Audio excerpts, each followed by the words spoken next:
आप देख रहे हैं इंडिया टाउन न्यूज, भारत की बात।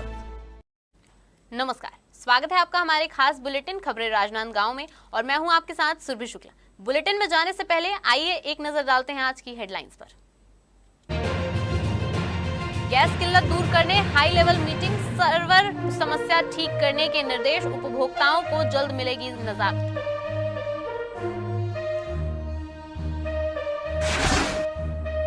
जिला पंचायत की सामान्य सभा, केसीजी जिला पंचायत बैठक में बजट पर चर्चा, विभागीय योजनाओं की होगी समीक्षा।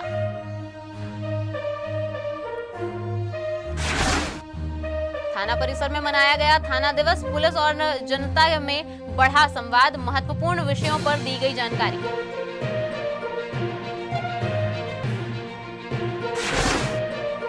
निःशुल्क सहायक उपकरण शिविर आयोजित, दिव्यांगजन हुए मूल्यांकन के लिए उपस्थित, जनपद पंचायत अध्यक्ष ने दिव्यांगजनों से की मुलाकात। महिला जागरूकता और आत्मनिर्भरता मेला, छात्राओं ने बढ़ चढ़कर लिया सेमिनार में भाग, महिला सशक्तिकरण पर विशेष मेले का आयोजन।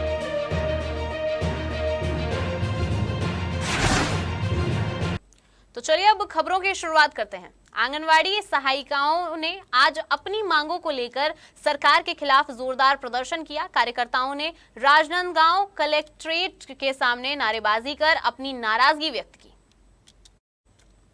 आंगनवाड़ी सहायिकाओं ने बताया कि आंध्र प्रदेश में हमारी बहनें अपनी मांगों को लेकर धरने पर बैठी थी, लेकिन वहां की पुलिस ने लाठीचार्ज कर दिया। इससे हम सभी आहत हैं और हमारे विरोध की भावना और बढ़ गई है। इसके अलावा कार्यकर्ताओं का यह भी कहना है कि सरकार ने बजट में उनके लिए कोई विशेष प्रावधान नहीं किया है, जिससे उनकी समस्याओं का समाधान नहीं हो पा रहा है, जिसके विरोध में आंगनवाड़ी कार्यकर्ता एक साथ लामबंद होकर प्रदर्शन कर रही हैं। हम लोग कलेक्ट्रेट के सामने इसलिए उपस्थित हैं क्योंकि आंध्र प्रदेश में जो हमारी जो आंगनवाड़ी कार्यकर्ता सहायिका बहन है उनके ऊपर अत्याचार हुआ है, लाठीचार्ज हुआ है और इधर तो महिलाओं का सम्मान किया जाता है, मगर सम्मान के साथ साथ उससे ज्यादा अत्याचार किया जा रहा है।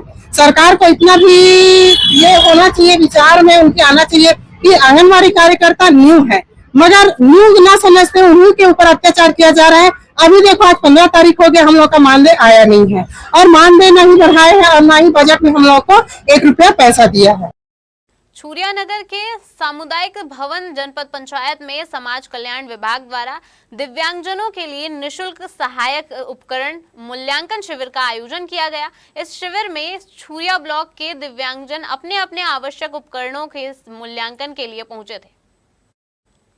शिविर शुरू होने से पहले जनपद पंचायत अध्यक्ष ने शिविर में पहुंचकर दिव्यांगजनों से मुलाकात की और उनकी समस्याओं को सुना। जनपद पंचायत अध्यक्ष ने सभी उपस्थित दिव्यांगजनों को आश्वस्त किया कि मूल्यांकन के आधार पर उनकी जरूरत के अनुसार सभी सहायक उपकरण दिए जाएंगे। इस दौरान शिविर में छुरिया ब्लॉक के दिव्यांगजन बड़ी संख्या में उपस्थित रहे और उन्होंने मूल्यांकन शिविर में भाग लेकर अपनी आवश्यकताओं के अनुरूप सहायक उपकरण प्राप्त करने की उम्मीद जताई। केसीजी जिला पंचायत की सामान्य सभा की बैठक जिला पंचायत के सभा कक्ष मैकाल सदन में आयोजित की जाएगी। बैठक में मुख्य रूप से वित्तीय वर्ष 2026-27 के अनुमानित बजट पर चर्चा कर उसे अनुमोदन के लिए प्रस्तुत किया जाएगा। इसके साथ ही जिले में संचालित विभागों की योजनाओं की प्रगति की भी विस्तृत समीक्षा की जाएगी। जिला पंचायत के मुख्य कार्यपालन अधिकारी द्वारा बैठक की सूचना जिला पंचायत के सभी सदस्यों, जनप्रतिनिधियों और संबंधित विभागों को भेज दी गई है। बैठक के दौरान विभागीय योजनाओं की स्थिति की समीक्षा के लिए सभी विभागों से आवश्यक जानकारी के साथ विस्तृत फोल्डर भी मंगाए गए हैं। मुख्य कार्यपालन अधिकारी ने सभी संबंधित अधिकारियों और जनप्रतिनिधियों से निर्धारित समय पर बैठक में उपस्थित होकर जरूरी जानकारी प्रस्तुत करने का अनुरोध किया है, ताकि जिले के विकास कार्यों और योजनाओं के प्रभावी क्रियान्वयन के लिए आवश्यक निर्णय लिए जा सकें। मिडिल ईस्ट में चल रहे संकट और सर्वर खराबी के कारण जिले में गहराए रसोई गैस संकट को दूर करने के लिए कलेक्ट्रेट सभागार में उच्च स्तरीय बैठक आयोजित की गई। जी हां, आपको बता दें कि राज्य शासन के निर्देश पर आयोजित इस बैठक में कलेक्टर, अपर कलेक्टर और खाद्य अधिकारी ने जिले के सभी गैस एजेंसी संचालकों, फील्ड ऑफिसरों और पेट्रोल पंप मालिकों के साथ स्थिति की समीक्षा की। बैठक में कलेक्टर ने स्पष्ट निर्देश देते हुए कहा कि रसोई गैस की आपूर्ति में आम जनता को भी किसी भी प्रकार की परेशानी नहीं होनी चाहिए। उन्होंने संबंधित गैस कंपनियों को 3 दिनों से बंद पड़े सर्वर को तत्काल दुरुस्त करने के निर्देश दिए ताकि वितरण प्रक्रिया सामान्य हो सके। इस दौरान खाद्य अधिकारी ने जानकारी देते हुए कहा कि जिले में गैस और ईंधन का पर्याप्त स्टॉक्स उपलब्ध है और लोगों को घबराने की जरूरत नहीं है। बैठक में यह भी कहा गया कि सर्वर चालू होते ही गैस वितरण की प्रक्रिया तेज की जाएगी ताकि उपभोक्ताओं को हो रही परेशानी जल्द समाप्त हो सके। आज कलेक्टर महोदय के आदेशानुसार और शासन के आदेशानुसार जिले के सभी गैस एजेंसियों के डीलर और साथ ही साथ पेट्रोल पंप के जो संचालन करता है उनकी बैठक रखी गई। जिले में पेट्रोल, डीजल, गैस सिलेंडर की आपूर्ति को लेकर किसी भी प्रकार की समस्या नहीं है। पेट्रोल पंप संचालकों को डिपो से पर्याप्त डीजल पेट्रोल मिल रहा है। गैस एजेंसियों को भी पर्याप्त लोड मिल रहा है। सप्लाई चेन में किसी भी प्रकार की कोई समस्या नहीं है। अभी ज़िले में पर्याप्त डीजल, पेट्रोल, कमर्शियल, घरेलू सभी प्रकार के गैस सिलेंडर पर्याप्त मात्रा में उपलब्ध है। छत्तीसगढ़ के पूर्व उप मुख्यमंत्री और वरिष्ठ कांग्रेस नेता टीएस सिंहदेव शुक्रवार को 1 दिवसीय दौरे पर खैरागढ़ पहुंचे। उनके आगमन पर कांग्रेस कार्यकर्ताओं ने जाल बांधा से खैरागढ़ शहर तक भव्य स्वागत किया। शहर कांग्रेस अध्यक्ष अरुण भारद्वाज के नेतृत्व में इतवारी बाजार में कार्यकर्ताओं ने उन्हें फूल मालाओं से सम्मानित भी किया। दौरे के दौरान टीएस सिंहदेव ने मीडिया से बातचीत में प्रदेश में अवैध अफीम की खेती और नशे के कारोबार पर चिंता जताई। उन्होंने कहा कि इतने बड़े स्तर पर नशे का कारोबार बिना सत्ता संरक्षण के संभव नहीं है। साथ ही बढ़ती महंगाई और गैस सिलेंडर की कीमतों को लेकर उन्होंने केंद्र सरकार की नीतियों की आलोचना भी की। इस अवसर पर पूर्व डिप्टी सीएम, जिला पंचायत सदस्य सताक्षी देवव्रत सिंह के निवास भी पहुंचे और कार्यकर्ताओं के साथ विभिन्न मुद्दों पर चर्चा की। घर आया हूँ, देवव्रत भाई के घर आया हूँ। उनके बच्चे अब तो बड़े हो गए, उन लोग के साथ कुछ समय गुजारने, भोजन लेने अच्छा लग रहा है। राज्य के कई जिलों में बीजेपी कार्यकर्ताओं के द्वारा जिसे अफीम की खेती के जो मामला सामने आ रहा है, इस पर आपका क्या कहना है? बीजेपी के कार्यकर्ताओं के द्वारा किया जा रहा है तो मेरे को जानकारी नहीं है, लेकिन कुछ लोगों ने अफीम की खेती की है। दुर्ग में बात आई, बलरामपुर जिले के कुसमी ब्लॉक के 2 गांवों में अलग अलग बात आई, त्रिपुरी और खजुरी में। तो ये बहुत गंभीर मामला है। एक तो नशाखोरी को बढ़ाने वाला काम, गैर कानूनी काम, बिना लाइसेंस की खेती, कैसे पटवारी ने गिरदवाली में नहीं लिया। एक जगह सरपंच कह रहे हैं कि हमने थाने में जानकारी दी थी, थाने वालों ने, क्योंकि पटवारी अगर जानकारी देगा भी कानून के खिलाफ कार्रवाई तो पुलिस को करना है, कानून तोड़ने की कार्रवाई। पुलिस ने कार्रवाई क्यों नहीं की?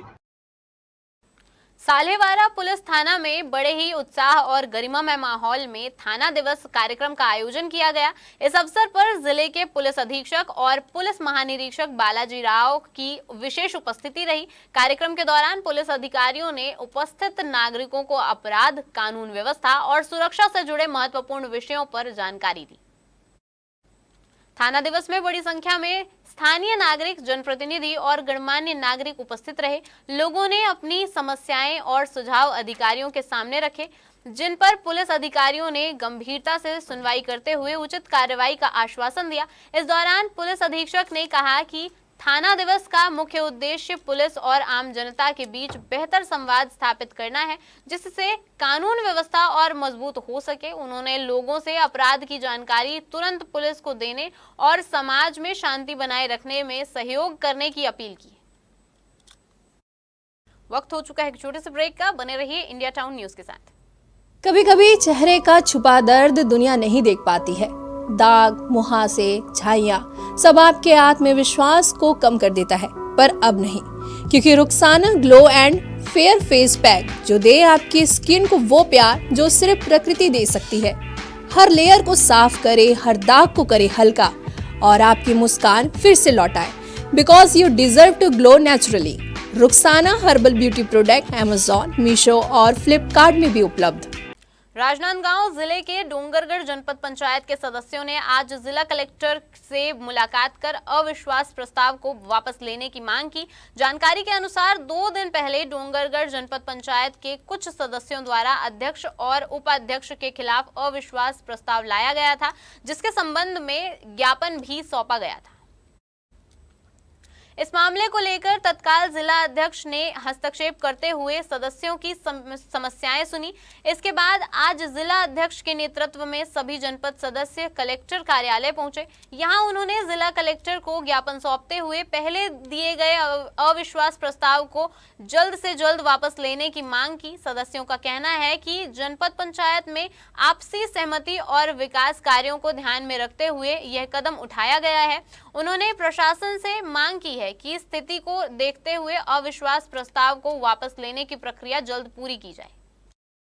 आज डोंगरगढ़ जनपद के सभी जनपद सदस्य, अध्यक्ष, उपाध्यक्ष पार्टी के बैठक में आए थे। जनता के द्वारा ठुकराए हुए कुछ लोगों ने अपने गलत मंसूबे को हमारे कार्यकर्ताओं के साथ मिलकर के रखने का प्रयास किया था और अध्यक्ष उपाध्यक्ष के खिलाफ अविश्वास प्रस्ताव किए थे। आज 24 घंटे के अंदर में उस अविश्वास प्रस्ताव को हमारे सदस्यों ने अपनी एकजुटता से, पार्टी के प्रति अपनी निष्ठा और सतर्कता से उन्होंने उस प्रस्ताव को ध्वस्त कर दिया है। राजनांदगांव की थाना लालबाग पुलिस ने एक आदतन मोटरसाइकिल चोरी के आरोपी को गिरफ्तार कर चोरी की मोटरसाइकिल बरामद की है। गिरफ्तार करने के बाद आरोपी को न्यायिक रिमांड पर जेल भेजा गया। पुलिस ने बताया कि आरोपी के खिलाफ पहले भी कई प्रकरण दर्ज हैं, जिनमें चोरी और अन्य संबंधित धाराएं शामिल हैं। आपको बता दें कि पीड़ित प्रीतदास साहू ने रिपोर्ट दर्ज कराई थी कि उसने अपनी मोटरसाइकिल ग्राम रामपुर में बहन की शादी चौथिया कार्यक्रम में खड़ा किया था। बाद में लौटने पर पीड़ित ने देखा कि मोटरसाइकिल गायब थी। मामले में पुलिस अधीक्षक अंकिता शर्मा के निर्देशन और अतिरिक्त पुलिस अधीक्षक कीर्तन राठौर के मार्गदर्शन में पुलिस टीम ने पताशाजी करते हुए मुखबिर सूचना के आधार पर फरहद क्षेत्र में आरोपी देवेंद्र छदैया को मोटरसाइकिल सहित पकड़ लिया। राजनांदगांव जिले में आज कक्षा 5वीं और 8वीं की बोर्ड परीक्षाओं की गोपनीय सामग्री का वितरण किया गया। जानकारी के अनुसार इस वितरण कार्यक्रम का आयोजन प्यारेलाल स्कूल में किया गया, जहां आसपास के सभी स्कूलों के शिक्षक और शिक्षिकाएं परीक्षा सामग्री प्राप्त करने के लिए मौजूद रहे। इस दौरान सुरक्षा को लेकर पुलिस ने स्कूल के बाहर भारी बंदोबस्त किया हुआ था, ताकि सामग्री सुरक्षित और व्यवस्थित रूप से वितरित की जा सके। शिक्षा विभाग के अधिकारियों ने कहा कि गोपनीय सामग्री का समय पर वितरण सुनिश्चित करना परीक्षा की निष्पक्षता और सुरक्षित संचालन के लिए अत्यंत महत्वपूर्ण है। शिक्षकों ने बताया कि सामग्री प्राप्त करने के बाद वे अपने अपने स्कूलों में परीक्षा केंद्रों तक पहुंचाकर छात्रों के लिए बोर्ड परीक्षा की तैयारी पूरी तरह सुनिश्चित करेंगे। केंद्रीकृत परीक्षा के 5वीं और 8वीं के प्रश्न पत्रों का वितरण इस केंद्र से किया गया। 2 दिन में पहले दिन हम लोगों ने व्यवस्थापन किया और दूसरे दिन आज वितरण सफलता और सुव्यवस्थित तरीके से पूर्ण कर दिया है। कितने स्कूल आए थे? चारों ब्लॉक के हमारे पास 149 संकुलों के समन्वयक आए थे या प्रतिनिधि प्राचार्य आए थे, नोडल प्राचार्य आए थे। उन सबको आज सुबह से ही लगातार वितरण करके इसका इस समय तक हम लोग का कार्य पूर्ण हो गया। कैसे रखी गई सुरक्षा व्यवस्था देखते हुए? सुरक्षा व्यवस्था पूरी चाक चौबंद रखी गई थी, पुलिस व्यवस्था भी की गई थी, प्रॉपर सील बंद किया गया था और किसी अनाधिकृत व्यक्ति को यहाँ घुसने की अनुमति नहीं थी। राजनांदगांव के कमला कॉलेज में एक विशेष सेमिनार का आयोजन किया गया। आपको बता दें कि जिसमें अलग अलग दिनों पर कई महत्वपूर्ण विषयों पर चर्चा की गई। सेमिनार में कमला कॉलेज की छात्राओं ने बढ़ चढ़कर भाग लिया और विभिन्न स्टॉल्स पर सक्रिय रूप से जानकारी प्राप्त की। पहले दिन कैंसर पर जागरूकता बढ़ाई गई। दूसरे दिन महिला उत्पीड़न और समाज में इसकी गंभीरता पर ध्यान केंद्रित किया गया। वहीं तीसरे दिन सामाजिक न्याय के मुद्दों पर विचार विमर्श किया गया। इसके अलावा आज के तीसरे दिन विशेष रूप से थर्ड डेंजर और महिला आत्मनिर्भरता विषय पर ध्यान केंद्रित किया गया। इस अवसर पर कॉलेज में एक रंगारंग मेला भी आयोजित किया गया। मेले में छात्राओं ने अपनी प्रतिभा और ज्ञान का प्रदर्शन किया। इस दौरान आयोजकों ने कहा कि इस तरह के सेमिनार और मेले का उद्देश्य न केवल छात्राओं में जागरूकता बढ़ाना है, बल्कि उन्हें आत्मनिर्भर और समाज के लिए योगदान देने के लिए प्रोत्साहित करना भी है। हम यहाँ प्रेजेंट कर रहे हैं कि आप अपना बर्थडे अपने कैलकुलेटर में सीक्रेटली टैप करेंगे और उससे हम अपना जो बताते जाएंगे वो प्रोसेस करेंगे। फिर आपका जो बर्थडे डेट है और बर्थडे जो मंथ है, जिस मंथ में आता है, उसके बारे में हम बता देंगे आपको कि आपका बर्थडे का किस डेट पे होता है और कौन से मंथ पे होता है। ये प्रेजेंट कर रहे हैं हम लोग। जो मशरूम है वो हमें घर बैठे रोजगार भी दे सकता है और इसमें बहुत सारे विटामिन्स, प्रोटीन्स और फाइबर भी पाए जाते हैं और ये रोग प्रतिरोधक क्षमता को भी बढ़ाता है और सबसे बड़ी बात है कि इससे हम घर बैठे पैसा कमा सकते हैं। ये रोजगार के लिए बेहतर साधन है। मुझे आके यहाँ पे बहुत अच्छा लगा। सारे प्राध्यापक और सारे बच्चों के साथ हमने समय बिताया और हमने अपने जीवन के अनुभवों को साझा किया कि ट्रांसजेंडर व्यक्तियों का जीवन कैसा होता है, उनके साथ क्या चुनौती है और शिक्षा के क्षेत्र में और एक पॉजिटिव इन्वायरमेंट कैसे डेवलप कर सकते हैं जहाँ पे ट्रांसजेंडर व्यक्तियों को भी अवसर मिले।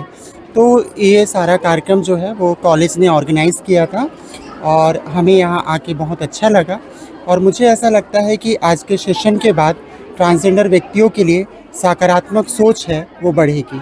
ये जो कार्यक्रम आयोजित है ये 6 दिन का फैकल्टी डेवलपमेंट प्रोग्राम है, जिसके अंतर्गत आज 5वां दिन था और 5वें दिन हमने ट्रांसजेंडर की सामाजिक परिस्थिति और उनको होने वाली समस्याओं के बारे में एक वर्कशॉप रखा था। तो जिसमें हमारे बीच श्रीमती विद्या राजपूत और सुश्री रवीना मैम उपस्थित थी, जिन्होंने हमें इसके बारे में, जो कि आज ट्रांसजेंडर के लिए बहुत काम कर रही हैं, उन्होंने हमें इसकी जानकारी दी कि कानून उनका कैसे संरक्षण कर रहा है और क्या क्या अधिकार उन्हें प्राप्त हैं, ये जानकारी दी।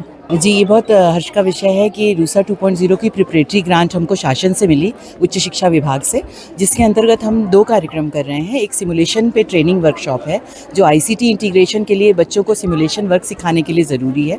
लगातार 5 दिनों से वो भी कार्यक्रम चल रहा है। साथ में एक बहुत ही महत्वपूर्ण कार्यक्रम, क्योंकि ये लड़कियों का कॉलेज है, तो जेंडर इंक्लूजन और इक्विटी इनिशिएटिव्स, इस पर ये मिनिस्ट्री ऑफ एजुकेशन ने एक कार्यक्रम बनाया GIEI और 5 जिलों को दिया गया है छत्तीसगढ़ के, और इसमें से राजनांदगांव जिले को जो कार्यक्रम मिला उसके अंतर्गत FDP का कमला देवी राठी कॉलेज को मिला है। हम लोग बॉटनी डिपार्टमेंट के स्टूडेंट हैं। हमने तो एक मशरूम का स्टॉल लगाया हुआ है और एक जो है मेडिसिनल प्लांट है। जो मशरूम है, ये बटन मशरूम का हमने स्टॉल लगाया है। हमने इसे खुद कल्टीवेट किया है। इसमें क्या है, प्रोटीन बहुत ज़्यादा मिलता है, कुछ विटामिन हैं, जैसे कि विटामिन B कॉम्प्लेक्स, उसमें B1, B2, B3, B5, vitamin D बहुत ज़्यादा मिलता है, जो कि हमारे बोन्स के लिए बहुत ज़्यादा बेनिफिशियल है। इसमें एंटीऑक्सीडेंट इसकी प्रॉपर्टी होती है। और जो एक और स्टॉल है वो हमने मेडिसिनल प्लांट लगाया है, जिसमें आंवला, सतावल, दाना और मिंट लगाया है। जो आंवला जो है, इसमें विटामिन C बहुत ज़्यादा मिलता है और जनरली आजकल हेयर फॉल की जो प्रॉब्लम है बहुत कॉमन हो चुकी है, तो इसके लिए भी ये रिलीफ करता है, हेयर फॉल से भी रिलीफ करता है। जो मिंट है उसका आजकल हम, जैसे कि गर्मी का सीज़न आ गया है, तो आम के साथ उसकी चटनी बनाकर भी हम खा सकते हैं। देश के कई हिस्सों में कमर्शियल LPG सिलेंडर की किल्लत ने छोटे व्यवसायियों और आम जनता की परेशानी बढ़ा दी है। होटल, रेस्टोरेंट और ढाबा संचालक अब गैस के बिना अपने व्यवसाय को चलाने में जूझ रहे हैं। आपको बता दें कि गैस एजेंसियों के बाहर लंबी कतारें हैं, पर सिलेंडर की उपलब्धता न्यूनतम है। नमस्कार, जय हिंद, जय छत्तीसगढ़। मैं आपका दोस्त विश्वनाथ देवांगन। आप देख रहे हैं आपका अपना चैनल इंडिया टाउन न्यूज़। 2 देशों की लड़ाई के चलते देश में LPG की संकट आ चुकी है। वैसे तो सरकार का कहना है कि एलपीजी गैस की पर्याप्त मात्रा में उपलब्ध है, लेकिन फिर भी जो कमर्शियल सिलेंडर है वो आम जनता को, छोटे व्यापारियों को, जो छोटे दुकान लगाते हैं, छोटे ठेले लगाते हैं, उनको नहीं मिल पा रहा है, जिसके चलते सभी ठेले बंद होते जा रहे हैं, रेस्टोरेंट होटल बंद होते जा रहे हैं। आप देख सकते हैं कि हमारे सामने एक डोसा का दुकान है जो कि बंद नजर आ रहा है। इसलिए बंद है क्योंकि कमर्शियल सिलेंडर मिल नहीं रहे हैं, कमर्शियल सिलेंडर की तंगी हो चुकी है। कमर्शियल सिलेंडर अब मिलना टोटल बंद हो चुके हैं। कई लोगों के घर में जो स्टॉक रखे हुए हैं वो चला रहे हैं, कुछ दुकानें अभी भी खुल रही हैं क्योंकि उनके पास स्टॉक रखे हुए हैं, या फिर इधर उधर से कहीं से एडजस्ट करके ला रहे हैं। लेकिन कमर्शियल सिलेंडर ना मिलने के कारण मैं इस जगह पे खड़ा हूँ, दिग्विजय स्टेडियम के सामने, जहाँ पर बहुत सारे दुकानें लगती हैं, छोटे दुकानें लगती हैं, पाव भाजी, डोसा, चाउमीन, मोमोज, लेकिन आज सभी दुकानें बंद नजर आ रही। इसलिए क्योंकि यहाँ पर सिलेंडर ही उपलब्ध नहीं है, एलपीजी का कमर्शियल सिलेंडर मिल नहीं रहा है। जानते हैं छोटे दुकानदारों से कि क्यों सिलेंडर नहीं मिल पा रहा है और किस वजह से दुकानें बंद करने की नौबत आ गई है। आइए जानते हैं, बने रहिए हमारे साथ। विशेषज्ञों का कहना है कि अंतर्राष्ट्रीय हालात इस संकट को और बढ़ा रहे हैं। ईरान और इजराइल के बीच बढ़ते तनाव और संभावित युद्ध के कारण वैश्विक ऊर्जा बाजार पर दबाव बढ़ा है। इसका असर भारत समेत कई देशों की गैस सप्लाई चेन पर पड़ रहा है। कमर्शियल गैस सिलेंडर की कमी का सबसे अधिक असर छोटे व्यापारियों पर पड़ा है। ढाबा, होटल और रेस्टोरेंट संचालक गैस के बिना अपने कारोबार को सुचारू रूप से चलाने में मुश्किल महसूस कर रहे हैं। कई जगहों पर सिलेंडर की कीमतों में भी बढ़ोतरी की एक खबरें सामने आई है। इसके साथ ही गैस एजेंसियों का कहना है कि सप्लाई सामान्य से कम हो रही है, जिसके कारण मांग और आपूर्ति के बीच बड़ा अंतर बन गया है। अभी जितना मेरे पास है 1-2 वो 4-5 दिन के लिए चल जाएगा। उसके बाद अगर नहीं मिलेगा तो मेरे को भी दुकान वगैरह बंद करना पड़ेगा। मैं कहाँ से लाऊंगा और सिलेंडर वगैरह। आपके जो आसपास के दुकानें हैं, आसपास की दुकान तो बहुत सारी बंद हो गई है। शाम को दुकान लगता है वो तो पूरे ही बंद हो गए हैं, और सुबह जो लगते हैं 1-2 वो लग रहे हैं बस। इस सिलेंडर की तंगी को किस प्रकार से मानते हैं आपकी? आगे सिलेंडर ना मिले तो फिर आपको क्या करना पड़ेगा? अब उसका तो कोई रास्ता ही नहीं दिख रहा है। अब अगर सिलेंडर नहीं मिलेगा तो हमारा रोजी रोटी तो ऐसे ही चले जाएगा। रोज यही कमा रहे हैं, खा रहे हैं, वो तो खत्म ही हो जाएगा, मान के चलो। बहुत अभी तकलीफ हो गई है। जैसा तैसा जो पुराने चल रहे थे टंकी, उसी में थोड़ा बहुत काम को कम ज़्यादा कर करके चला रहे हैं। और कितने दिन चलेगा बोल नहीं सकते। 1 दिन 2 दिन उससे ऊपर अभी नहीं है पोजीशन चलाने की। बहुत सी जो छोटे दुकानें हैं, जो ठेले 500 वाले हैं, लगभग 50% दुकानें तो अभी बंद हो चुकी है, क्योंकि कोई ऑप्शन नहीं है। लकड़ी, गुटखा, कोयला, भट्टी अब चलती नहीं, मिलते नहीं चीजें। मिट्टी तेल अगर इससे पहले चलाते थे, अब वो सब चीजें बंद हो गई है कि अब बेरोजगार होने की स्थिति उत्पन्न हो जाएगी। एलपीजी कमर्शियल सिलेंडर देंगे नहीं तो व्यापार बंद करना पड़ेगा। और आज स्थिति है, हम तो ठीक है व्यापारी आदमी, हम अपना परिवार चला लेंगे। हमारे पीछे जो 10-12 वर्कर हैं वो क्या करेंगे? वो बेरोजगार हो जाएंगे। मतलब हमसे जो जुड़े हुए लोग, उनको भी असर होगा। और समस्या तो बहुत है। 1-2 दिन का और व्यवस्था है, उसके बाद तो ये स्थिति अगर नहीं मिलेगा तो व्यापार बंद करना पड़ेगा। मानवता और संवेदनशीलता का उदाहरण पेश करते हुए 2 युवकों ने हाल ही में एक खोई हुई मासूम बच्ची को सुरक्षित उसके परिजनों तक पहुंचाने में अहम भूमिका निभाई। जी हां, उनके इस सराहनीय कार्य के लिए आज राजनांदगांव पुलिस ने उन्हें सम्मानित भी किया। घटना कल दोपहर लगभग 2 बजे की है, जब अरशद खान और राजा खान नामक युवकों ने बाजार क्षेत्र में लगभग 1.5 वर्ष की एक बालिका को रोते हुए और अकेले भटकते हुए देखा।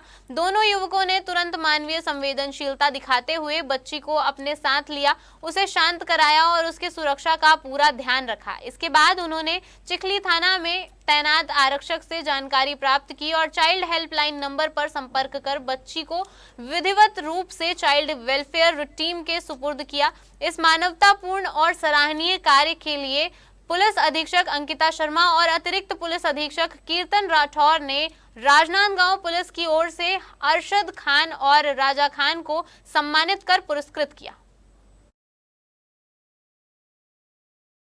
हमारे खास बुलेटिन खबरें राजनांदगांव में फिलहाल इतना ही। देखते रहिए इंडिया टाउन न्यूज, भारत की बात। नमस्कार। आप देख रहे हैं इंडिया टाउन न्यूज, भारत की बात।